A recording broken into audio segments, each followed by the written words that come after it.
Hersh McNeil. I'm the soil scientist on the Malheur. I'll have 4 slides. One's about the rock types, one's about the thickness of the volcanic ash cap, one's about the water holding capacity of the soils, and one's about the grassland soils out there. This is the rock types map, and as complex as this map looks, it's really a simplification of the kind of rocks that are out there. All these polygons have more than one type of rocks, almost all of them. So this is kind of a simplification. This is still pretty complex. So there's 3 types of rocks that on this map that may call for extra care and management. One is the landslide areas, one's the granite, and one's the clarno.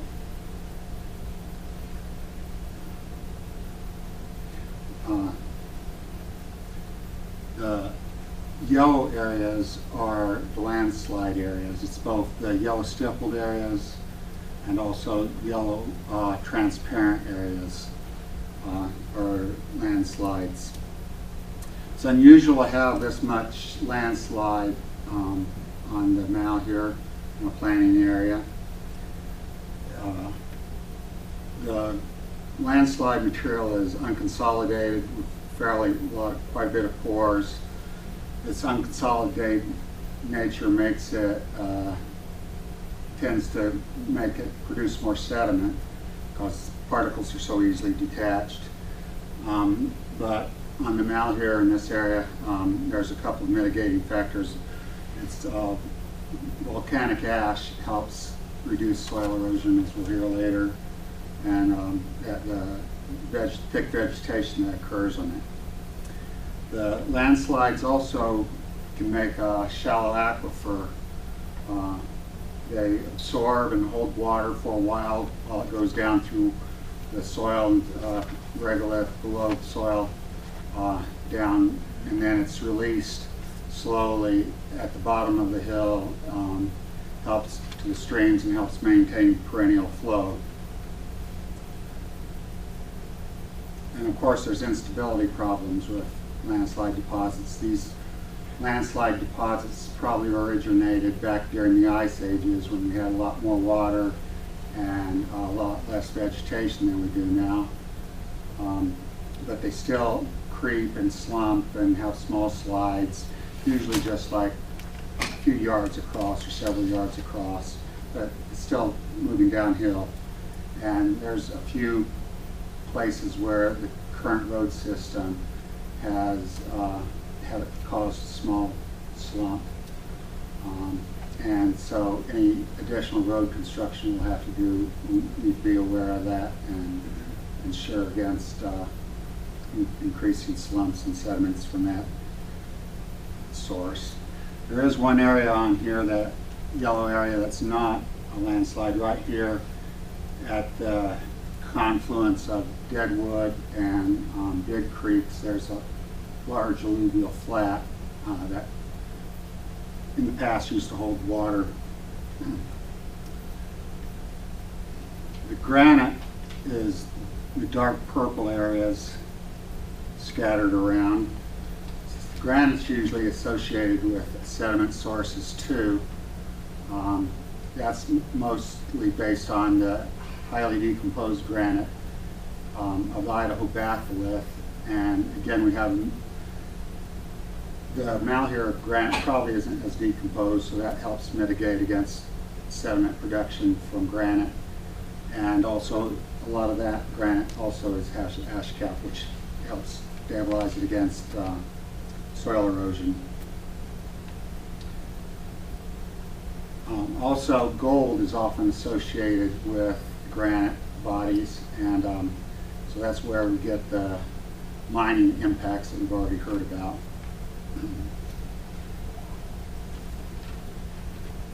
The clarno is this crosshatched material here. I call it breccia and basalt. Breccia is really a short for Breccian tuff and conglomerate. They were formed in ancient mud flows and landslides on the side of ancient volcanoes millions of years ago. And if you've been to the Clarno unit of John Day fossil beds, you've seen those breccia formed from mud flows and stuff.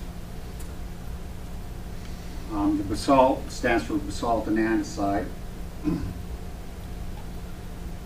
Breccia tends to break down into high clay soils and have a lot of clay.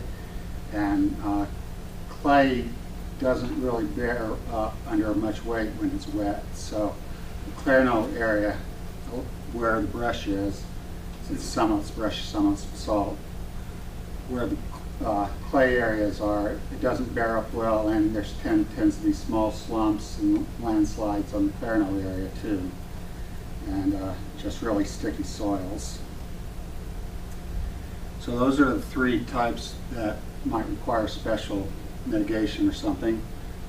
The just normal rocks are, there's salts in pink, and then like I have labeled as sedimentary, but I should have labeled as metasedimentary, and brown and gray. The salts are hard. You often find them, as here, on ridge tops in this area where they've remained, whereas the softer rocks have been eroded out around them over millions of years of geological time. The sedimentary or metasedimentary rocks were deposited on the ocean floor, and sometimes the basalt flow would come across them, and they were scraped onto the continent by plate tectonics, and this caused a lot of, they got mashed together and metamorphosed, and it's left like argillite and schist type of rocks there. And there's one small area, this little green area right here, that's a serpentine, that's a metavolcanic rock that causes really infertile soil, and you often have trouble growing stuff on it, even though in this case it might be covered with ash and not be such a problem.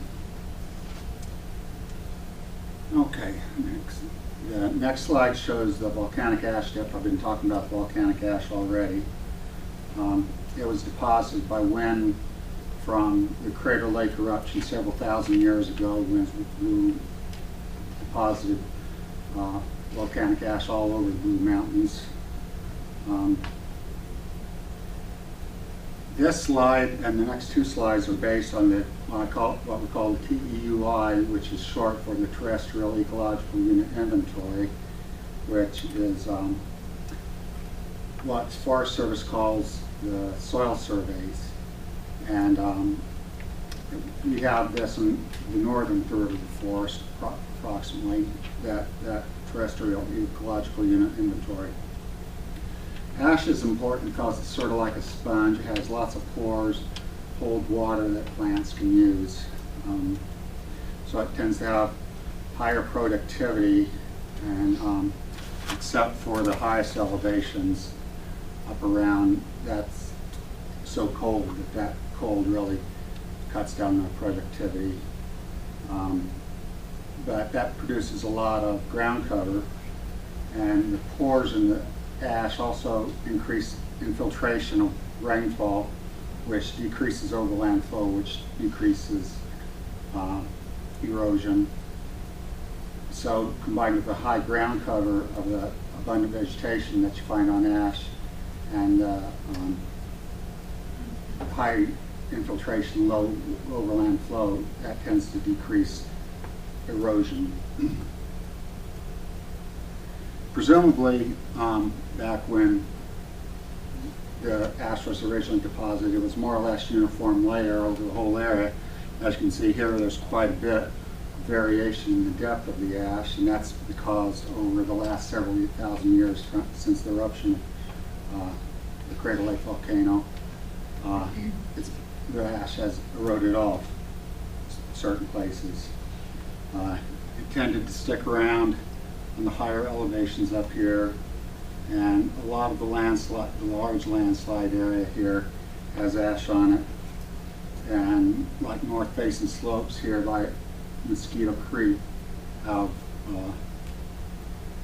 deep ash on them. There's sort of a lack of ash, lower elevations, And also down here around the Clarino area, you might remember that's where the Clarino area, and there's parts of the landslide that don't have much ash. And even these soils that don't have an ash cap on them do have ash mixed in. That's pretty common throughout the Blue Mountains. This slide shows the plant available water holding capacity. It's the maximum amount of water that a soil can hold against gravity. And it's not the same thing as the amount of water that's available to plants, because that also depends on how much rain you get in an area. For instance, how much that's replenished. The water holding capacity is replenished.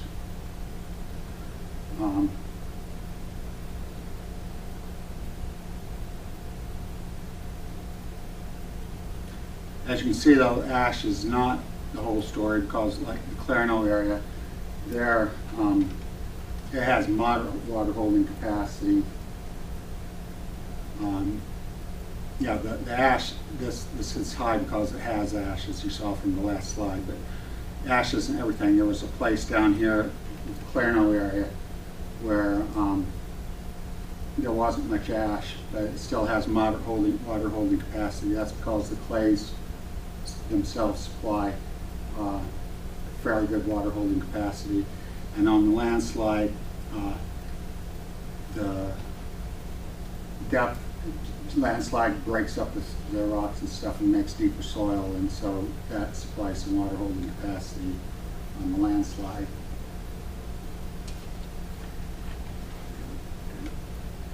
This final slide shows the grassland soils. More technically, they're called mollisols or mollic soils. And I need to point out that it says less than 20. Well, almost everything that's less than 20 is 0% mollisols, and it says over 80. Most everything that shows is over 80 is close to 100% mollisol. So what is grassland soil? How do you tell grassland soil? Grassland soil has a thick, dark topsoil, a horizon. That's caused because grasses and a lot of forbs tend to put a lot more of their organic matter below the soil, like trees do. So that organic matter darkens the topsoil. And so that's how you recognize a grassland soil. And the non-forest, the actual grassland, shrubland soils can be seen here. Most of those are mollisols, except for these at high elevations. But there's also a whole lot